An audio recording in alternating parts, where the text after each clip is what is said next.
Motivation, जब तक तोड़ेंगे नहीं तब तक छोड़ेंगे नहीं। कभी सोचा है कि भारत जैसा इतना बड़ा और विविधताओं से भरा देश सिर्फ एक दस्तावेज से कैसे चलता है? मतलब संविधान से। आखिर कैसे हर चीज इतनी व्यवस्थित है? जवाब शायद ये है कि ये सिर्फ एक दस्तावेज नहीं, ये एक तरह से एक जीवित इकाई है। और इस विकास की कहानी हमें मिलती है संविधान की अनुसूचियों में। तो आज की हमारी पड़ताल का मिशन है भारतीय संविधान की इन 12 अनुसूचियों की गहराइयों में उतरना।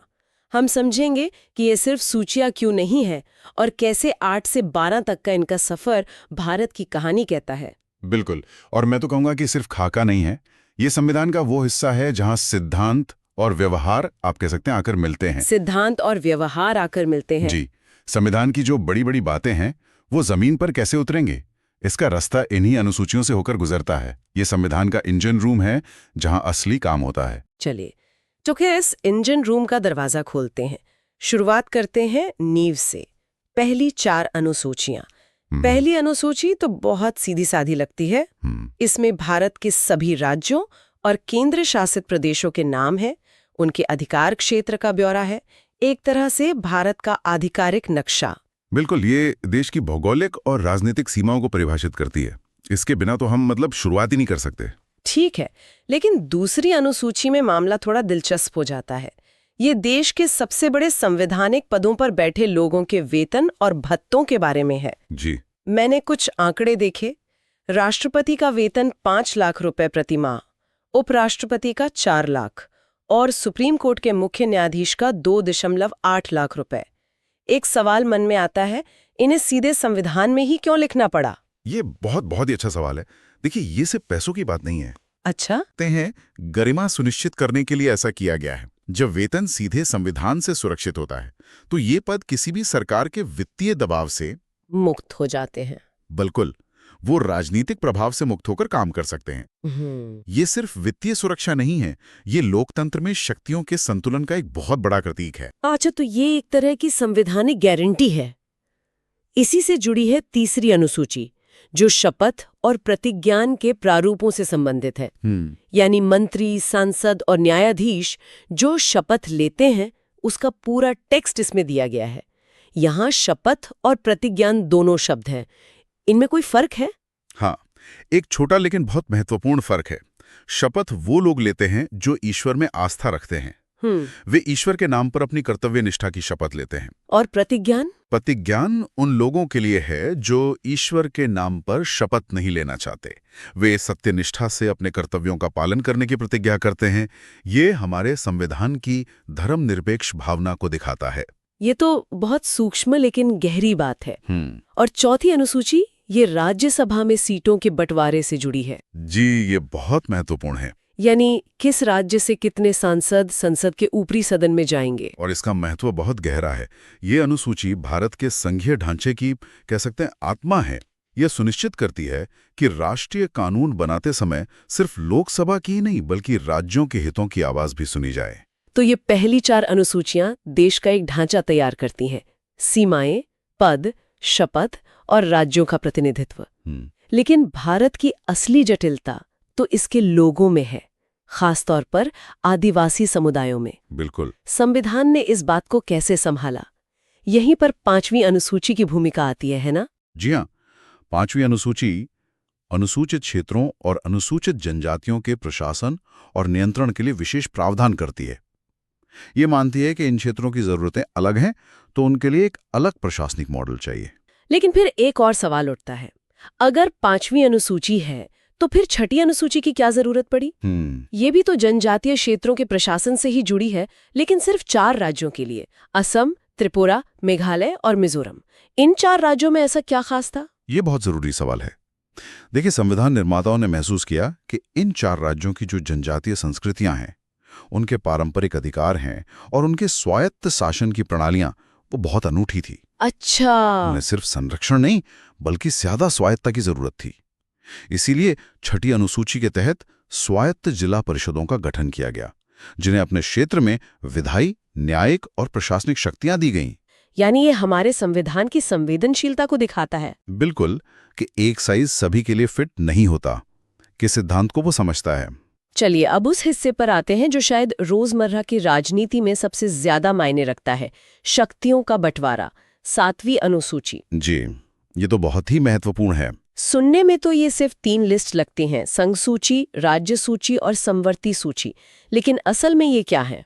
आप इसे देश को चलाने का एक वर्क डिस्ट्रीब्यूशन चार्ट समझ सकती हैं। संविधान निर्माताओं ने पहले ही तय कर दिया कि कौन से काम केंद्र सरकार करेगी और कौन से काम राज्य सरकारें, ताकि कोई कंफ्यूजन ना हो और टकराव से बचा जा सके। हाँ, टकराव से बचा जा सके। ये भारतीय संघवाद का मूल आधार है। यहाँ एक बहुत ही दिलचस्प मोड़ आता है। 1976 में 42वीं संशोधन के जरिए 5 विषयों को राज्य सूची से निकालकर समवर्ती सूची में डाल दिया गया। एक बहुत बड़ा बदलाव था वो। ये विषय थे शिक्षा, वन, जनसंख्या नियंत्रण, माप-तौल और न्याय प्रशासन। इसके पीछे क्या सोच थी? ये भारतीय राजनीति के एक बहुत उथल-पुथल भरे दौर में हुआ। इसका सीधा मतलब ये था कि अब इन जरूरी विषयों पर केंद्र भी कानून बना सकता था। तर्क दिया गया कि शिक्षा और पर्यावरण जैसे मुद्दों पर एक राष्ट्रीय नीति की जरूरत है। लेकिन इसने केंद्र को ज्यादा शक्तिशाली बना दिया। जी हाँ, इसने केंद्र को ज्यादा शक्तिशाली बनाया और राज्यों के अधिकार क्षेत्र को कम कर दिया। ये आज भी केंद्र राज्य संबंधों में एक बहस का बड़ा मुद्दा है। तो आइए इन सूचियों को थोड़ा और खंगालते हैं। संघ सूची, इसमें अब 100 विषय हैं, जैसे सेना, विदेशी मामले, रेलवे, बैंकिंग। जनगणना भी इसी में आती है। इन पर सिर्फ केंद्र कानून बना सकता है। फिर आती है राज्य सूची, जिसमें अब 61 विषय हैं, जैसे पुलिस, पंचायत, कृषि, शराब। इन पर सामान्य परिस्थितियों में सिर्फ राज्य सरकारें ही कानून बना सकती हैं। और तीसरी है समवर्ती सूची, जिसमें 52 विषय हैं, जैसे शिक्षा, विवाह, बिजली और वो 5 विषय जो 1976 में जुड़े गए। इस पर केंद्र और राज्य दोनों कानून बना सकते हैं, लेकिन अगर टकराव हो तो केंद्र का कानून ही मान्य होता है। अच्छा। यहाँ एक और बहुत दूरदर्शी अवधारणा है, अवशिष्ट शक्तियां, रेजिड्यूरी पावर्स। जी, संविधान निर्माता जानते थे कि भविष्य में ऐसे नए विषय सामने आ सकते हैं जिनकी उन्होंने कल्पना भी नहीं की थी।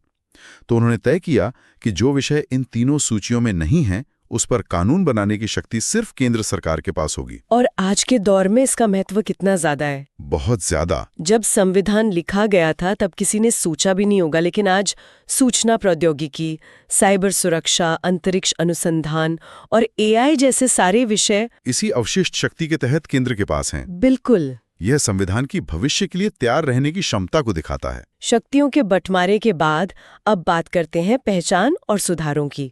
8वीं अनुसूची, ये भारत की मान्यता प्राप्त भाषाओं से जुड़ी है। जब संविधान बना तब इसमें 14 भाषाएं थीं, आज 22 हैं। लेकिन मुझे हमेशा ये बात हैरान करती है कि अंग्रेजी इस लिस्ट में क्यों नहीं है। ये एक बहुत आम सवाल है। दरअसल अंग्रेजी संविधान के तहत एक आधिकारिक भाषा है, लेकिन यह 8वीं अनुसूची में शामिल अनुसूचित भाषा नहीं है। ऐसा क्यों? इसके पीछे ऐतिहासिक और राजनीतिक कारण थे। लक्ष्य ये था कि धीरे धीरे भारतीय भाषाओं को बढ़ावा दिया जाए। इस अनुसूची में किसी भाषा को शामिल करने का मतलब है उसे राष्ट्रीय स्तर पर मान्यता देना, उसके विकास के लिए सरकारी सहायता देना। और ये सफर भी काफी लंबा रहा है। बहुत। 1967 में सिंधी जुड़ी, फिर 1992 में नेपाली, मणिपुरी और कोंकणी, और फिर 2003 में बोडो, डोगरी, मैथिली और संथाली को जोड़ा गया। लेकिन संविधान सिर्फ पहचान की बात नहीं करता, ये सामाजिक न्याय की भी बात करता है। और आज़ादी के ठीक बाद सबसे बड़ी चुनौती जमीनी स्तर पर न्याय देने की थी। इसी से जन्म हुआ 9वीं अनुसूची का। हाँ, और इसकी कहानी बहुत नाटकीय है। इसे पहले ही संविधान संशोधन 1951 में जोड़ दिया गया। पहले ही संशोधन में? जी। उस समय सरकार बड़े पैमाने पर भूमि सुधार और जमींदारी उन्मूलन कानून ला रही थी, लेकिन अमीर जमींदार संपत्ति के अधिकार का हवाला देकर इन कानूनों को अदालतों में चुनौती दे रहे थे। और अदालतें उन कानूनों को रद्द कर रही थीं। बिल्कुल। तो सरकार ने इसका क्या तोड़ निकाला? सरकार ने 9वीं अनुसूची बनाई और एक नियम जोड़ दिया कि इस अनुसूची में डाले गए किसी भी कानून की न्यायिक समीक्षा नहीं हो सकती, यानी अदालतें ये जांच नहीं कर सकती कि वो कानून मौलिक अधिकारों का उल्लंघन कर रहा है या नहीं। वाह, मतलब सामाजिक सुधारों को लागू करने के लिए न्यायपालिका के रास्ते में एक तरह के दीवार खड़ी कर दी गई। जी, ये विधायिका और न्यायपालिका के बीच टकराव का एक बड़ा उदाहरण था। अब आते हैं एक और चर्चित अनुसूची पर, 10वीं अनुसूची, जिसे हम दल बदल विरोधी कानून के नाम से जानते हैं, एंटी डिफेक्शन लॉ। हाँ। इसे 1985 में जोड़ा गया। इसके पीछे क्या कहानी है? इसके पीछे की कहानी भारतीय राजनीति का एक मशहूर मुहावरा है, आया राम गया राम। मैंने सुना है इसके बारे में। ये 1967 में हरियाणा के एक विधायक गयालाल के नाम पर पड़ा, जिन्होंने एक ही दिन में 3 बार पार्टी बदली थी। 70 और 80 के दशक में ये बहुत आम हो गया था। विधायक और सांसद अपनी महत्वाकांक्षाओं के लिए पार्टियां बदलते थे, जिससे चुनी हुई सरकारें अस्थिर हो जाती थीं। तो इस राजनीतिक अस्थिरता को रोकने के लिए ये कानून लाया गया। जी हाँ, 52वें संशोधन के जरिए लाई गई ये अनुसूची कहती है कि अगर कोई चुना हुआ प्रतिनिधि अपनी पार्टी छोड़ता है या पार्टी के व्हिप के खिलाफ वोट करता है तो उसकी सदन की सदस्यता रद्द हो जाएगी। और अब हम आते हैं आखिरी 2 अनुसूचियों पर, 11वीं और 12वीं। मुझे लगता है कि ये लोकतंत्र को असल में जमीनी स्तर तक ले जाने की कहानी है। बिल्कुल, ये भारत में सत्ता के विकेंद्रीकरण की दिशा में एक क्रांतिकारी कदम थे। 73वें संशोधन ने 11वीं अनुसूची जोड़ी और पंचायतों को संवैधानिक दर्जा दिया। इसमें 29 विषय हैं, जैसे कृषि, ग्रामीण विकास, सड़कें, पीने का पानी। जी, जिन पर पंचायतों को काम करने की शक्ति दी गई। और ठीक इसके बाद 74वें संशोधन ने 12वीं अनुसूची जोड़ी, जिसने नगर पालिकाओं और नगर निगमों के लिए यही काम किया। हाँ, इसमें 18 विषय हैं, जैसे शहरी योजना, साफ सफाई, सड़कें और पुल। तो इन दोनों संशोधनों ने लोकतंत्र को दिल्ली और राज्यों की राजधानियों से निकालकर देश के हर गांव और शहर तक पहुंचाया। इसने स्थानीय लोगों को अपने विकास से जुड़े फैसले लेने का अधिकार दिया। ये गांधी जी के ग्राम स्वराज्य के सपने को साकार करने की दिशा में सबसे बड़ा कदम था। तो आज हमने देखा कि कैसे संविधान की अनुसूचियां 8 से बढ़कर 12 तक पहुंची। ये सफर असल में भारत की बदलती सामाजिक, राजनीतिक और प्रशासनिक जरूरतों की कहानी है। ये सिर्फ तकनीकी सूचियां नहीं है, बल्कि ये इस बात का सबूत है कि हमारा संविधान एक जीवंत दस्तावेज है। बिल्कुल, ये अनुसूचियां ही वो माध्यम है जो संविधान के महान सिद्धांतों को जमीनी हकीकत में बदलती हैं। चाहे वो शक्तियों का संतुलन हो, सामाजिक न्याय की जद्दोजहद हो या फिर स्थानीय लोकतंत्र को मजबूत करना हो। इस पूरी चर्चा के बाद एक विचार मन में आता है। हाँ। हमने देखा कि अविशिष्ट सूची में एआई और साइबर सुरक्षा जैसे आधुनिक विषय शामिल है। जी। जैसे जैसे तकनीक और समाज और भी तेजी से बदलेंगे, क्या भविष्य में हमें एक पूरी तरह से नई यानी 13वीं अनुसूची की जरूरत पड़ सकती है? एक दिलचस्प सवाल है। एक ऐसी अनुसूची जो विशेष रूप से सिर्फ डिजिटल अधिकारों, डेटा गोपनीयता और एआई की नैतिकता जैसी भविष्य की जटिल चुनौतियों से निपटने के लिए बनाई गई हो। ये एक सोचने वाली बात है।